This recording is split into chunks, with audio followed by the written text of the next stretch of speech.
Well, you know, political events over the past week and more have really strengthened my belief that one can't write satire in South Africa. We live it.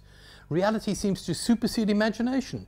I mean, for example, just take the latest email saga, the Excom business. If I'd have written something like that as a satire, say, 2 years or even a year ago, I'm sure everyone would have thought, over the top, you're being ridiculous, nothing like that could ever have happened.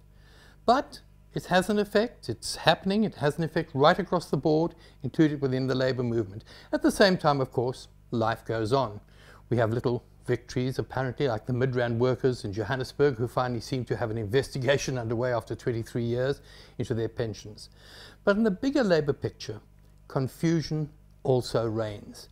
It's epitomised, I think, by the COSATU Central Executive Committee meeting, the 4-day meeting that ended yesterday. I mean, how does one explain a professedly socialist trade union federation, outspokenly socialist, supporting one of the country's major emergent capitalists, Cyril Ramaphosa, as president?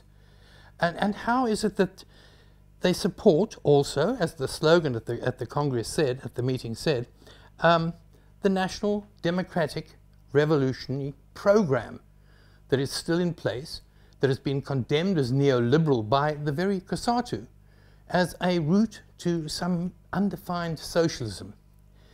But it's not just COSATU, of course, that's facing political problems. The NACTU Congress is in July next month, and politics has also reared its head there. Because you see, there's a big move within NACTU to dump, that's the National Council of Trade Unions, to dump the General Secretary, Narius Moloto, because, you see, he's doubling up as the Secretary General of the Pan-Africanist Congress in a federation that is supposed to be non-party political.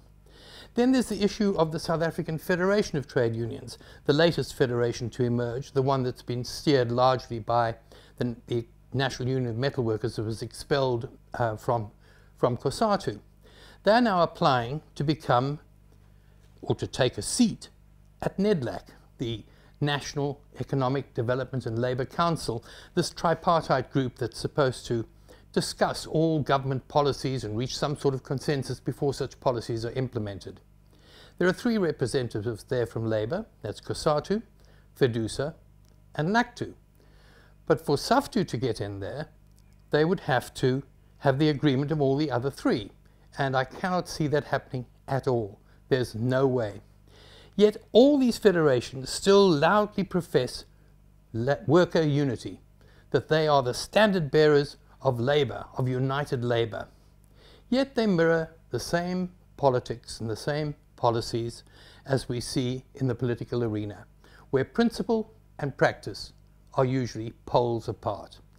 Anyway, that is going to be the focus, I think, of my Inside Labour column, which you'll be able to access on this platform, Fin24, tomorrow, and a version of which will appear in the City Press on Sunday in the business section. Comments, etc., as you know, our email address is editor@fin24.com. That's editor@fin24.com. And for this week, that's all from me. Cheers.